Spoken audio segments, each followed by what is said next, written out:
நமச்சிவாய வாழ்க. எல்லா உயிர்களும் இன்புற்று வாழ்க.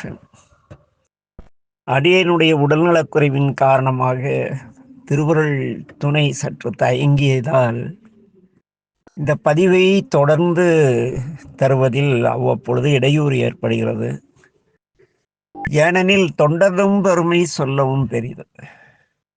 அப்படிப்பட்ட திருத்தொண்டர்களுடைய வரலாற்றினை கூறுவதற்கு தவம் வேண்டும். உள்ளது உள்ளபடி கூற அதைவிட தவம் வேண்டும். கதை சொல்லலாம், யார் வேண்டுமானாலும் படித்து கதை சொல்லலாம். ஆனால் அவர்கள் இடத்தில் இருந்து நாமும் அவர்களை கவனித்து வாழ வேண்டும் என்பதற்காகவே அடியேன் செய்யும் முயற்சிகள்.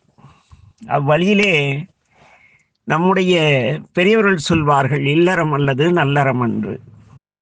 வள்ளுவ பெருந்தகை பேசுவார், மங்களம் என்ப மனை மாட்சி என்பார், மற்றது நன்களம் நன்மக்கட்பேர். இல்லறத்தான் அவன் கடமைகளை ஒழுங்காக செய்தால் உலகிலே வறுமை இருக்காது. ஆக நம்முடைய தமிழ் மொழிகளிலே ஆகச்சிறந்த நூல்கள் எல்லாம் கூறுவது இல்லறத்தை செம்மையாக வாழ வேண்டும் என்று. இல்வாழ்க்கை என்பது இரண்டு வகைப்படும். ஒன்று, ஏதோ தாலி கட்டிவிட்டோம், இந்த ஆள் கூட வாழ்ந்துதான் ஆக வேண்டும், ஊர் என்ன சொல்லும், உலக என்ன சொல்லும் என்று வாழ்வது ஒரு வாழ்க்கை. கணவன் சொல்லை மனைவி கேட்காமல் மனைவி சொல்லக்கூடிய எல்லா செயல்களையும் கணவன் செய்து அவருடைய பெற்றோர்களை கூட தெருவில் விட்டு வாழக்கூடியது ஒரு மனை வாழ்க்கை. ஆகச்சிறந்த மன வாழ்க்கை என்பது கணவனும் மனைவியும் பண்டைய காலத்திலே எல்லாம் இன்றும் கூட பார்த்தீங்கன்னா இந்த பொருத்தம் பார்ப்பார்கள். பொருத்தம் பார்ப்பதினால் அந்த உடல், அந்த ஆன்மாவின் சுபாவம் அப்படிலாம் வரும். அந்த மனிதம், தேவகணம், மனித கணம் அப்படிலாம் வரும். இதெல்லாம் என்னன்னா அந்த நட்சத்திரத்தில் பிறருடைய குணாதிசயம். அப்படி அந்த ஒத்த நலன், ஒத்த குணம், ஒத்த கல்வி இதையெல்லாம் உள்ளவர்களா தேர்ந்தெடுத்து திருமணம் செய்யணும்னு அந்த நட்சத்திர பொருத்தெல்லாம் பார்ப்பாங்க. அப்படி பார்ப்பதிலும் இன்று என்ன செய்யறாங்கன்னா, இந்த பெண் புரோக்கர்கள் அப்படின்னு சொல்லக்கூடிய இந்த திருமண புரோக்கர்கள் ஜாதகத்தையே சில வினாடிகள் முன்ன பின்ன போட்டு குழப்பி நிறைய பேர் வாழ்க்கையை கெடுக்கிறாங்க. ஏன் இதை சொல்கிறேன் என்றால், மனைவி மாட்சியுடையவளாக இருக்க வேண்டும். கணவன் சொல்வதை தட்டாமல் கணவன் செய்யக்கூடிய நல்ல காரியங்களுக்கு உறுதுணையாக மனைவி இருக்க வேண்டும். அப்படி இருந்தால் அந்த இல்லறத்திற்கு இல்லறம்னு ஒரு அறம் செய்த இல்லம். இல் கூட்டல் அறம். இல்லம்னா வீடு, அறம். அந்த வீடு அறம் வாழும் வீடு என்று பொருள். அவ்வகையிலே நம்முடைய நாயன்மார்களை பொறுத்தவரை திருநீலகண்டருடைய வாழ்க்கை வேறு, ஏற்பகை நாயனாருடைய வாழ்க்கை வேறு. அவர்கள் எல்லாம் ஒரு பண்பட்ட ஒரு ஏதோ ஒரு செயலில் சிறந்த பொருளாதார ரீதியாக எல்லா விதத்திலும் ஒரு நல்ல வாழ்க்கை வாழ்ந்தவர்களாக காண்கிறோம். வெளியே சொல்லாமல் இருந்தாலும் இறைவன் ஏற்றுக்கொள்ளக்கூடிய வாழ்க்கை. இன்று நாம் காணக்கூடிய இல்லறத்தார் ஒருவன் எவ்வாறு வாழ வேண்டும். உலகில் இரண்டு காரியங்கள், ஒன்று தர்மம், இன்னொன்று தானம். தர்மம் என்பது தான் செய்வது பிறருக்கு முன்கை செய்வதை பின்கை கூட அறியாமல் செய்யக்கூடிய செயலுக்கு தர்மம் என்று பெயர். தானம் என்பது நான் செய்கிறேன் என்ற நினைக்க கூட, மனதில் கூட நினைக்காமல் செய்யக்கூடிய செயலுக்கு தானம்னு பேர். அடியார்களுக்கெல்லாம் அன்னம்பாளித்த பாவம் போயிடுன்னா அன்னம்பாளிக்கிறவங்க நிறைய பேர் இன்னைக்கு நான் சந்திக்கிறேன் வாழ்க்கையில. திருவாசகம் முற்றோதில் வச்சு அடியார்கள் சோறு போட்டால் நம்ம கஷ்டம் தீரும்னு கடன் வாங்கி சோறு போடுறீங்களா நான் பார்த்துருக்கேன். இங்கே என்னன்னா அதுக்கு பேர் தானமும் கிடையாது, தர்மமும் கிடையாது, பயன் தராது. ஏன் தராதெனில் உங்கள் நோக்கம் சுயநலமானது. சுயநலமான எந்த செயலையும் திருமுறைகளோ மற்றதோ அதை ஈடு செய்ய உதவாது. இங்கே நாம் காணக்கூடிய வரலாறு ஒரு நல்ல மனிதர், அவருக்கு மாறன் என்று பெயர். அவர் வாழ்ந்த ஊர் இளையான்குடி. விவசாய குடும்பத்திலே பிறந்தவர். விவசாயி என்றால் அறவழி நின்ற விவசாயி. ஆமாம், அந்த மண்ணின் மதிப்புணர்ந்து மண்ணை பேணுபவர்களுக்கு விவசாயின்னு பேர். மண்ணை ஃப்ளாட் போட்டு வைக்கிறவன் இருக்கிற நிலத்தை உழுவுறதுக்கு சோம்பேறித்தனப்படவங்களாம் விவசாயி வர மாட்டான். அவங்க எக்ஸ் விவசாயி.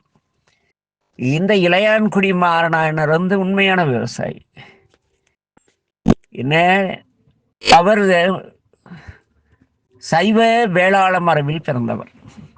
அது என்ன அழுத்தம் திருத்தமா சைவ வேளாளர்? அப்படி ஐயன் அளந்தபடி இருநாளியை நெல்லை பார்வதி தேவி வேளாளரிடம் கொடுத்து இதை அறவழியிலே பொருளை உற்பத்தி செய்து அறவழி வாழ்க்கை உலகு உயிர்களுக்கெல்லாம் உணவளித்து வாழ்க என்று கொடுத்ததால் அந்த இருநாளி நெல்லை பெற்றவர்களுக்கு சிவவேளாளர் அல்லது சைவ வேளாளர்னு பேர்.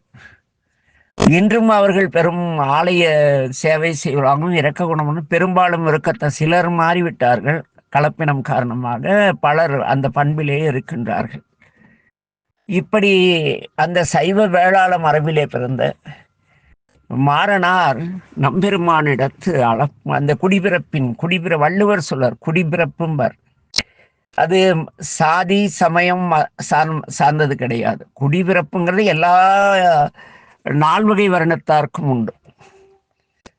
தீய வழி செல்லாமல் அறவழி வாழக்கூடிய பெற்றோர்கள் எல்லா குடும்பங்களிலும் உண்டு. அவர்களுடைய வாரிசுகளும் உண்டு, எல்லா சமயத்திலும் சாதியிலும். அவ்வழியிலே இங்கே குடிபிறப்பு பெற்றவர் என்ன, நல்ல ஒழுக்கமான வாழ்க்கை, சிவ வழிபாடு செய்தல், பிற உயிர் பேணுதல், பிறருக்கு உதவுதல், பெரும் துன்பம் உணர்தல் என்ற பண்புகள் யாருக்கு இருக்கிறதோ அவர்கள் எல்லாம் குடிபிறப்பில் சிறந்தவர்கள். இந்த பண்பு குறைய குறைய அந்த குடிபிறப்பின் தன்மை மாறும். இது சுத்தமா இல்லைன்னா நம்ம நல்ல குடியில பிறக்கணும்னு அர்த்தம், பிறக்கல அப்படி அர்த்தம். ஆக இந்த நற்குடியிலே பிறந்த இந்த மாறனார் நெல் வயலிலே பாடுபட்டு அதனால் வந்த நெல்லை கொண்டு தினந்தோறும் இந்த உலக நலனுக்காக குடும்பத்தை துறந்து வாழ்க்கை துறந்து உடல் வருத்தி பல்வேறு இடங்களுக்கும் சென்று சிவருமானின் சிறப்பை கூறி சிவாலய தொண்டுகளை செய்து வந்து சைவநெறியை பலருக்கும் எடுத்துச் செல்லக்கூடிய அந்த சிவ தொண்டர்களை தினந்தோறும் ஒருவருக்கேனும் உணவளித்து பேண வேண்டும் என்ற கொள்கையுடையவர்.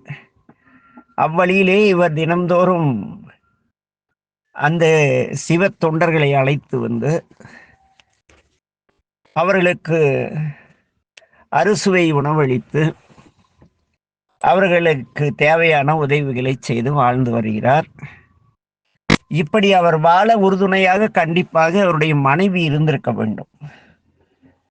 ஏனெனில் ஒரு 2 நாள் அடியேன் இன்று இருக்கிற சில அன்பர்கள் வீட்டிற்கு நான் சென்ற பொழுது, ஒன்று அந்த அம்மா சாப்பிடுங்க அம்மாங்க, இல்லை அந்த ஐயா சாப்பிடுங்க அம்மாங்க, இல்லை 2 பேரும் சேர்ந்து உபசரிக்கிற தொண்டர் சிவனடியார்களுடைய குடும்பங்கள் மிக அரிது. எங்கோ அத்திப்பூத்தா போல சிலர் இருக்கலாம். உங்களுக்கு வேணா ஒரு பெருசா இருக்கலாம், நீங்க கடையிலேயே டிஃபன் வாங்கி கொடுத்துருங்கிற அம்மையார்கள்லாம் நான் சந்திச்சிருக்கேன். ஐயா எங்க வீட்டுக்கு உங்களை சாப்பிட கூப்பிட்டுருவேன், ஆனா எங்க வீட்டுக்காரு சிவ வழிபாட்டில் இல்லாதவர், அதனால அப்படின்னு தயங்குறவங்க உண்டு. ஆனால் இங்கே இளையான்குடி மாறநாயனார் வீட்டிலே கணவன் மனைவி இருவரும் சிவத்தொண்டிலும் சிவபக்தியிலும் சிவனடியார்களுக்கு அன்னம்பாளித்தலிலும் மிகச் சிறந்தவர்கள். கூடுமை தொண்டர்களை தேடி அழைத்து வந்து உணவளித்து பராமரிக்கின்ற தன்மையாளர்கள்.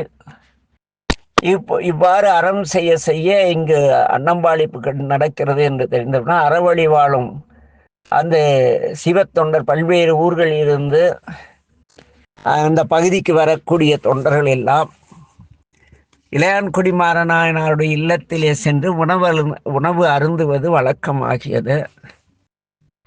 கூட்டம் அதிகமாக அவர் வயலிலும் வெள்ளாமை பெருகியது. மிக உயர்ந்த நிலையை அடைகிறார் அன்னம்பாளிப்பிலே. அப்படி இருக்கும் பொழுது மற்றவர்கள் பேசிக்கொள்வார்கள், என்ன மாறனாயனாருக்கு என்னப்பா தோட்டத்தில் விளையுது, அள்ளி குவிக்கிறாரு, கொட்டுறாரு." அப்படி நமக்கெல்லாம் அந்த தகுதி இருக்குமா அப்படின்னு நான் அன்பர்கள் வீட்டில் பார்த்துருக்கேன். நல்ல வசதியாக இருப்பாங்க. கோயிலில் பார்த்தீங்களா, அப்படியே கொத்தடிமையாட்டம் அப்படி கூனி குறுகி ஐயா ஆவும்பாங்க. கோயில் விட்டு வெளியே வந்துட்டா, ஐயா வாங்க வீட்டுக்கு போய் அண்ணம்மா சாப்பிட்டு போகலாம் அப்படின்னு சொல்கிறவங்க மிக அரிது. ஏனில் அவங்க குடும்பம் எப்படி இருக்குங்கிறது அதை வச்சு நம்ம இடம் போட்டுக்கலாம். அங்கே அன்பர்களுக்கு வந்து கோயில் மட்டும்தான் நாம் சிவபக்தர், சிவ அன்பர். வெளியே போயிட்டு அவர் யாரோ நாம் யாரோ, அப்படி ஒரு சூழல் இருக்கிறது அல்லவா. அதுபோல் ஐயா நீங்கள் அவர் வீட்டுக்கு போங்கய்யா, அவர் வீட்டில் எல்லாம் உங்களுக்கு அன்னம்பாளிப்பு செய்வாங்கன்னு ஒருத்தர் அட்ரஸ் சொல்லி அனுப்புவாங்க. இவங்க வீட்டுக்கு கூப்பிட மாட்டாங்க. ஆனால் இங்கே என்ன, இப்படி எல்லா ஊர்லேயும் இருப்பாங்க இல்லையா.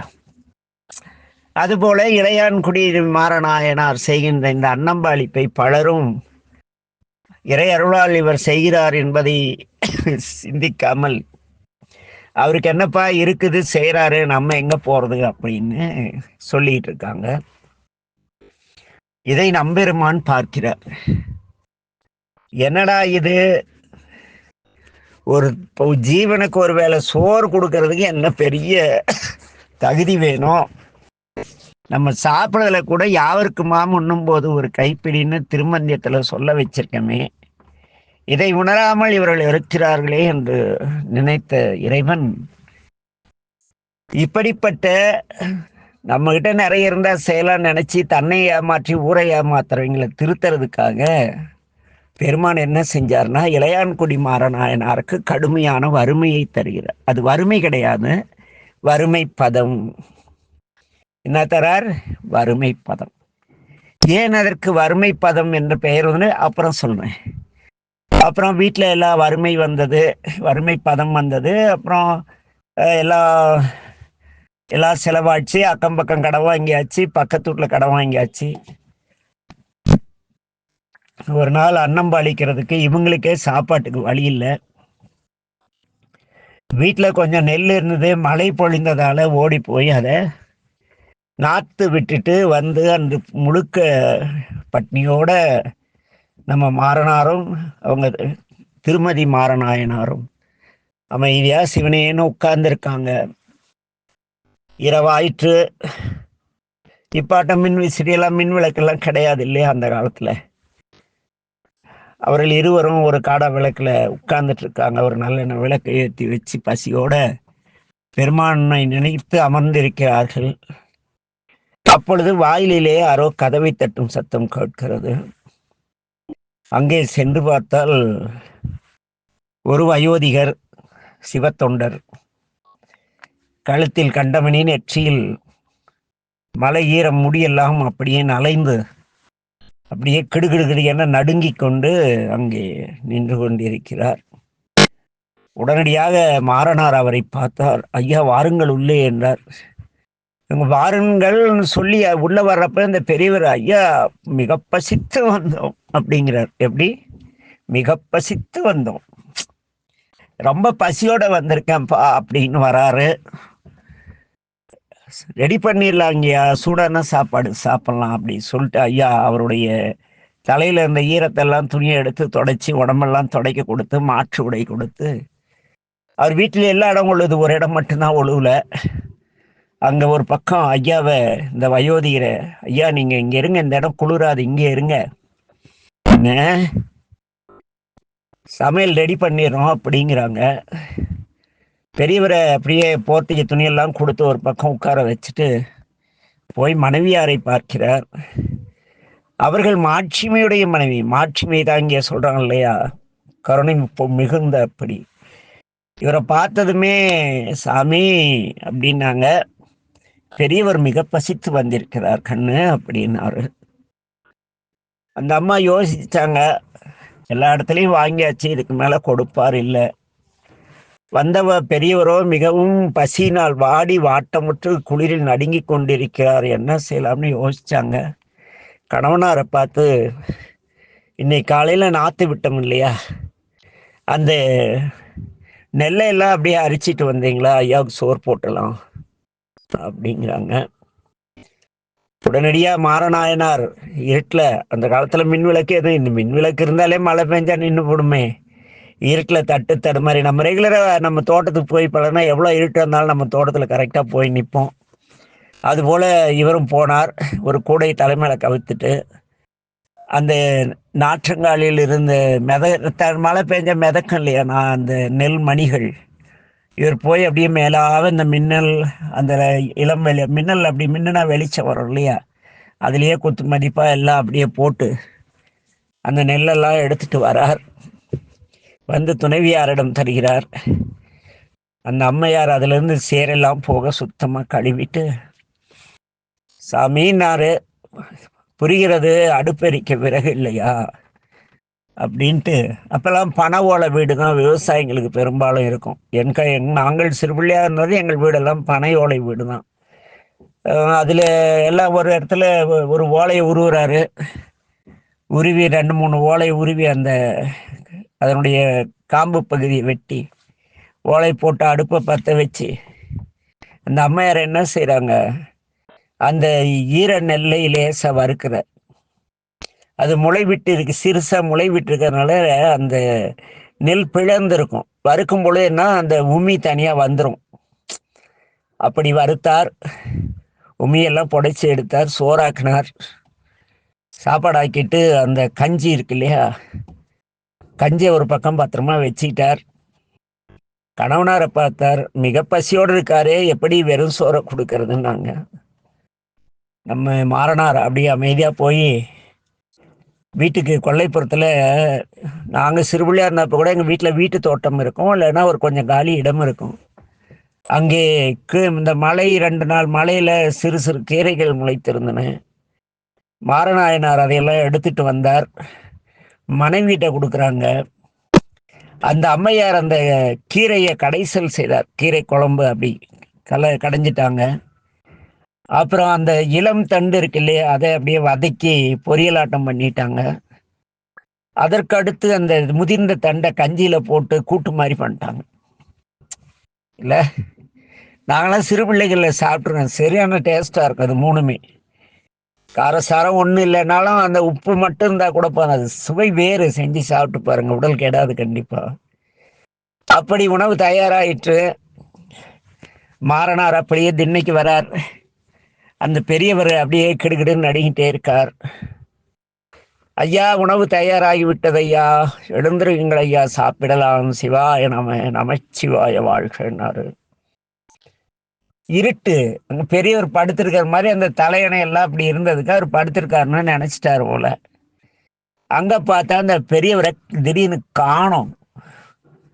ஒருவேளை ஏதேனும் அக்கம் பக்கம் ஏதாவது சென்றிருப்பாரோ அவசர காரியமாகன்ட்டு அங்க எங்க பார்க்கிறார், பெரியவரை காணோம். ஐயா, பெரியவரே, உணவு தயாராகிவிட்டது, வாருங்கள் அப்படிங்கிறாங்க. திடீர்னு ஒரு ஒளி தோன்றுது.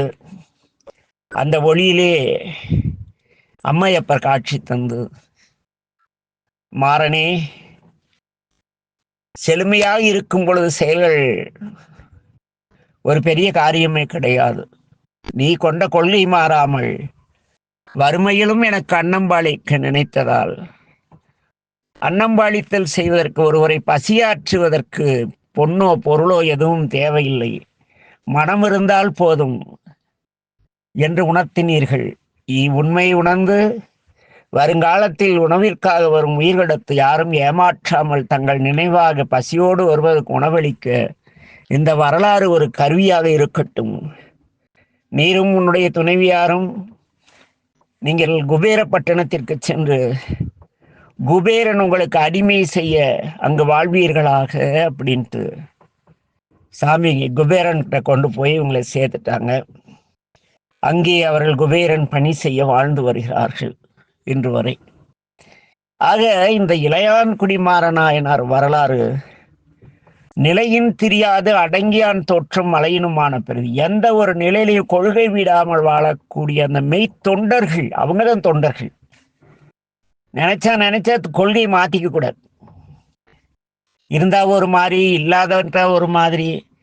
துட்டு இருக்கவங்ககிட்ட ஒரு மாதிரி, 10,000 சம்பாவனை கொடுக்குறவன்ட்ட ஒரு மாதிரி, 1000 கொடுக்குறவங்ககிட்ட ஒரு மாதிரி, அப்படியெல்லாம் திருவேடம் போட்டுக்கிட்டு நடிக்கக்கூடாது. இன்னைக்கு நிறைய இடங்கள்ல அடியான் மதிச்சு இவங்க கூட்டி போய் பாத பூஜையெல்லாம் செஞ்சு எல்லாம் பண்ணா இவரு ஒரு 1,000 வச்சு கொடுத்தாங்க. உடனே அவரு என்னங்கிறாரு, ஒரு 5,000 ஒரு தகுதிக்கு வைப்பான்னு நினைச்சேன். என்னங்க 1,000 தான் கொடுத்துருக்காங்க அப்படி. என்னங்க சொக்கரையா, எவ்வளவு பெரிய ஆளுக்கு மனசே இல்லை.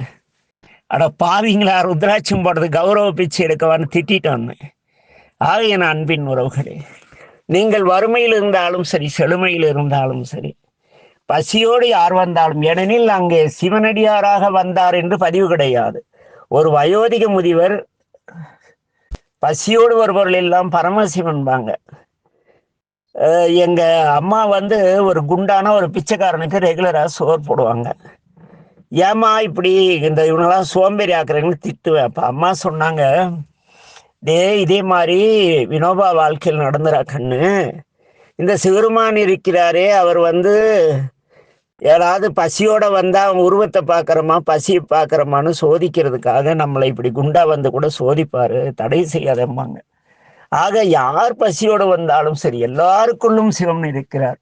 மலத்தில் நிலையும் புழுவுக்குள்ளும் மகா பாவிக்குள்ளும் மறைந்திருந்து அருள் செய்யக்கூடிய சிவருமான் இருக்கிறார் என்று உணர்ந்து, பசியோடு உங்களை அம்மா பசிக்கிறது என்று தேடி வருவர்களுக்கோ அல்லது தெருவில் இருப்பவர்களுக்கோ ஒருவேளை அன்னம் அளித்தால், அதுவே இளையான்குடி மாறனாயனார் வரலாற்றை நாம் கற்றதற்கும் கேட்டதற்கும் பேசுவதற்கும் உரிய ஒரு கைமாறு என்று கூறி இந்த பதிவை நிறைவு செய்கிறேன். ஏனெனில் கதை எதுவுமே சிவபெருமான் கதைக்காக இவற்றை தொகுக்கவில்லை. இப்படியெல்லாம் வாழ்ந்தார்கள், என்னுடைய திருவேடத்தை அணிந்தவர்கள் இப்படி வாழ வேண்டும். இந்த 63 சில அடியார்கள் போல வாழ்வது மிக எளிது. என்ன ஆக அந்நிலையிலே நம் வீடு தேடி வருவோம். திருவேடம் போட்டு கோயில்ல வந்து அடியார்னு போட்டு அரோகரா போடுறதெல்லாம் பெருசே கிடையாது. நம் ஊருக்கு முன்பின் தெரியாத அடியார்கள் வந்தார் கூட அவர்களை விசாரித்து, ஐயா நீங்க யாரு, என்ன, வீட்டுல கூட்டி போய் தங்க வச்சு அவங்களுக்கு அன்னம்பாளித்து உறங்கச் செய்த அடுத்த நாள் தரிசனம் செய்த மாண்புமிகு சிறந்த அடியார்களை அடியேன் சந்தித்திருக்கிறேன், சந்தித்து கொண்டு இருக்கின்றேன். அதில் ஒருவருடைய ஒரு அற்புதமான அனுபவம், அதை அடுத்த பதிவிலே சிந்திப்போம். நமச்சிவாய வாழ்க, எல்லா உயிர்களும் இன்புற்று வாழ்க. திருச்சிற்றம்பலம்.